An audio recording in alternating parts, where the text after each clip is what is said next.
Assalamualaikum guys. Selamat pagi-pagi, selamat petang-petang, selamat malam-malam. Alhamdulillah hari ni kita bersiaran seperti biasa di sini. Di mana lagi kalau banyak pasti mestilah di Pusat Pendidikan Al-Barakah Jalan Pemimpin Kampung Manja. So hari ni lama kita tunggu. Hari tu kita review. Kita review lah. Kita ambil gambar apa semua. Bas ni belum ada lagi tulisan ni Afia. Hari ni jom kita review sikit untuk bas Afia Holidays ni. Let's go guys. Okey, pertama sekali kita tengok bahagian belakang untuk TBU 8858 ini. Masih mengekalkan cat yang asal, cuma ada kini ada tulisan Afia Holidays yang tersemat di bahagian atas bas ini. So ini dia nama owner untuk bas ini, Nyak Suhaimi. Dia ada kat dalam ni, ada kat dalam. Sekejap lagi lah kita call ke tengok macam mana. So jika sesiapa bahagian-bahagian utara Kedah, Penang, Perlis ke Perak pun boleh. Kalau nak menggunakan perkhidmatan yang disediakan oleh Afia Holidays, boleh hubungi nombor telefon yang tertera 0195614521 atau 0126963959. Layan je. Sekarang kita tengok full view untuk bahagian tepi pula. Untuk bas persiaran Afia Holidays ini TBU 8858. Begini kita tengok lagi. Inilah dia wajah penuh untuk bahagian tepi dan juga belakang bas TBU 8858 ini. Bas yang berwarna hijau, warna kuning dan juga warna putih. Itu dia Airbus F1 Technologies ya. So inilah feature-feature yang ada pada bas ini. Jadi comfort air suspension, electronic speed limiter, Euro 3 green engine, front disc brake, ada ABS safety retarder system dan turbo charge intercooler. Nampak sekarang musim hujan, jadi mungkin tak sempat masuk kan, tapi bahagian belakang menggunakan rim Alcoa.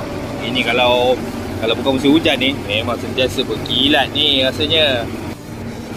So ini rim recap yang digunakan untuk bahagian hadapan. Tertulis catnya TBU 8858, layan je, rindu memaksa ku pulang.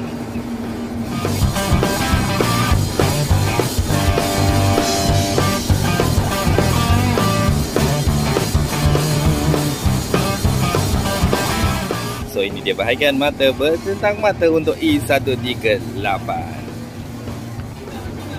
So inilah kita tengok full view untuk TBU 8858 bas Afia Holidays ya. Baru banyak opennya pergi makan. Ini baru sampai, so bolehlah kita review bahagian dalaman untuk bas ini. Untuk bahagian interior untuk bas ini, so kita masuk, bismillah. Inilah dia bahagian dalaman untuk bas ini. So abaikanlah, nampak kan ada baju-baju tu semua kan. So sebab bas ni pun tengah jalan rombongan, dengan cekiah lah, cukup macam tu lah. So datang di Pusat Pendidikan Al-Barakah ni, jadi kita cuma boleh tengok seat yang digunakan. So seat yang dibuat oleh Orion, nampak tu, seat Orion yang berwarna putih seakan-akan coklat, dan ada warna merah dan bercorak warna oranye. Ini daripada siling atas lah. Siling atas menggunakan warna kelabu. So bahagian atas ada lagi kompartmen yang bertutup. So sesuai lah. Orang kata kalau nak pergi jalan jauh, beli barang banyak-banyak, boleh simpan kat bawah, boleh simpan kat atas.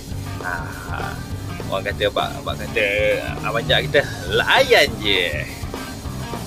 Ini bahagian ruang pemandu kabin pemandu untuk bas ini. So ini papan pemuka ataupun dashboard yang dibuat oleh SKS Bus. Untuk model bas ini E138.